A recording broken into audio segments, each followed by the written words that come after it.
I think it fairly obvious to me, like fairly quickly, that I didn't want to part with it, and thankfully they did let me buy it.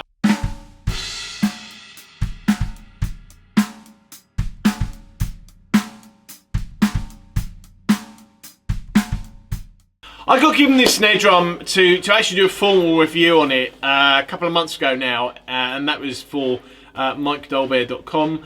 And when Mike gave me the drum, I think he may have possibly told me the wrong name for it, because during our conversation and the entire trip home, I was kind of thinking of a British drum company's new aluminium snare drum. So when I got the box home and opened it up and found this wonderful thing staring at me, I was a little bit surprised and kind of had to rethink where I was going to go with the review.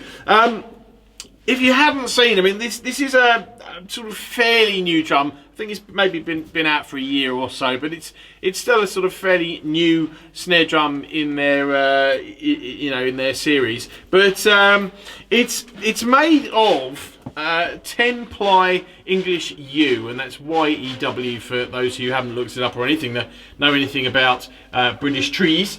And it's basically it's one of the most beautiful pieces of wood, certainly on the outside, that I think I've ever come across. The inside, I'm not going to be able to do a full sort of rundown close-up of this, unfortunately, but I don't know if you can sort of maybe properly sort of see the lights catching it, but maybe you can see a little bit of the inside there. But the inside is just as beautiful as the outside, basically. Right, so the specs of the drum. Well, basically, you have 10 lugs. You've got 5mm rolled steel hoops, palladium lugs. You've got this sort of bridge-style butt plate, which I don't know if you can really sort of see. Well, anyway, it's where are you? You got brass wires. You got the palladium throw off there, which is the Gladstone type, falls down to the side. It basically does the one thing, but it works just fine. You've got gold-plated tuning rods, tension rods, which it's a very nice touch, because it offsets basically against the incredibly shiny plating on the hardware. Admittedly, this has got my grubby little finger marks over it, but this is some of the shiniest hardware I've come across. Very reminiscent of the old Premier stuff, which again was, I think, always regarded as some of the best chrome work in the industry. And this is right up there as well, I have to say. What else? You've got a very funky badge, actually. I do like the badge, which is green. Apparently that's green sycamore, or green dyed sycamore. But and you've got 30-degree bearing edges.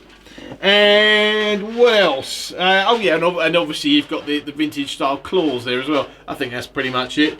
But I mean, the thing for me. The thing that really got me with this is the fact it's a very sort of contemporary sounding snare, but it obviously it looks fantastic, but it's kind of got this vibe to it, which is somewhere between vintage and modern. Obviously it's got that kind of vintage look to it, but everything about it is modern. I mean, it's just a lovely snare drum, and it became, I think it fairly obvious to me, like fairly quickly, that I didn't want to part with it, and thankfully they did let me buy it. I mean, I don't buy everything that comes my way in terms of review, because I really would be skint if I did, but I really didn't want to let this go, and so I was very grateful to the British drum company for letting me buy it. There is just something about it. I mean, it's not a cheap snare drum, and in fact I've got a feeling, actually, having just had a quick look at some prices online, it may have gone up in the new year and is a little bit more expensive now than it was you know, when I bought it. But you know, I suppose it's one of those things. But you know, I mean, some drums you look at and you go, oh, I can't really see where the cost is coming from. I mean, with this, you know, as I said, it's not cheap, but at the same time, I don't resent paying a lot of money for it. It's one of those things. Well, I think you know, you wouldn't expect to buy a Rolls Royce cheap, because you know that, you know, the craftsmanship is there and the workmanship has gone into it, and you know, you kind of go, okay, Rolls Royce, it's kind of synonymous with luxury and expense, and you know, one goes with the other. And I think with this snare drum, certainly, no, it's not cheap, but then again, why should it be? You know, I think sometimes you get what you pay for, and sometimes you don't. But I think in this particular instance, you definitely do get what you pay for. This for me is a lovely snare drum.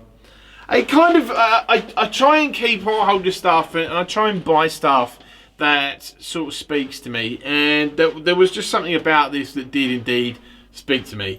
And yeah, I mean, that's kind of it, really. I mean, as I said, I haven't had it that long. I've not gigged it yet. I have taken it to a rehearsal. I have jammed on it in here.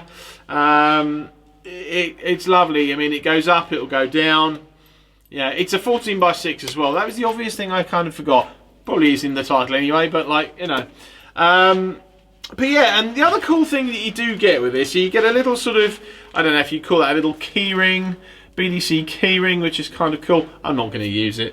And you've also got this little baggie with a palladium drum key in it, which again, it's, you know, I think it's a nice touch. You know, I mean, okay, you get snare drums, they come with drum keys a lot of the time if you're buying brand new. But I mean, that's kind of one of the nicer looking drum keys. I mean, it's practical as well. I mean, I don't think I've really used it, but you know, I'm not sure the drum key, so I don't need to use it. But it's, you know, it's just one of those things. I think, you know, if you're paying a lot of money for a snare drum, as with anything really, you kind of want to get a little bit of value for money, and you know, it's nice little touches really. But you know, anyway, it's just, I think I've got a feeling actually. I said on Instagram a few weeks ago that this was, in my view, this was kind of those modern, one of those modern classic snare drums that you probably want to get hold of, or certainly the more snobby of us should have anyway. And you know, I stand by that actually. It's as I said, lovely snare drum. I think they're great, and I'm not just saying that because they let me buy the thing. I don't generally try and peddle stuff for people, but in this particular instance, I think it's a great drum. It's certainly a fantastic looking drum, and I dig it. So thank you for watching. Here's what it sounds like. See you next time.